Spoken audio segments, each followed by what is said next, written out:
raha ny fiaraha-miasan'i Madagasikara amin'ireo firenena vahiny kosa indray dia firenena telo indray izany no maneho ny fahavononany iara-iasan'i Madagasikara tamin'ny alalan'ny fanindrena ireo masovo miasa sonina eto Madagasikara.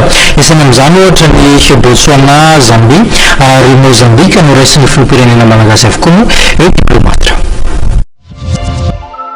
Ampiroborobo ny toekarena amin'ny alalan'ny fifanakalozana ara-barotra ny fifandraisan'ny Madagasikara amin'ny Botswana, Zambie ary Mozambique. Io no nisongadina nandritra ny fandraisan'ny filoha Rajaonarimampianina ny masovon'ireo firenena telo ireo izay vao tendry hiasa eto Madagasikara dia izy Nene Sinombe ho an'ny Botswana, Emmanuel Mwamba ho an'ny Zambie ary Paulino José Macarenga kosa ho an'ny Mozambique. Samy mihinana mafy kosa nefa izy ireo fa antoka voalohany tsy amin'ny fombiazana izany ny fitandrona ny fahalemana sy ny fahamarinana toerana. Ho an'ny masovoan'ny Botswana, hanamafisana ny fiara-miasa sy ny fifandraisana ara-diplomatika eo amin'ny firenena roa tonta ny sionany tamin'ny filoha Androany. Ny lafin'ny politika, toekarena ary ny fampandrosoana ny ara-tsosialy no anisan'ny voaresaka tamin'izany.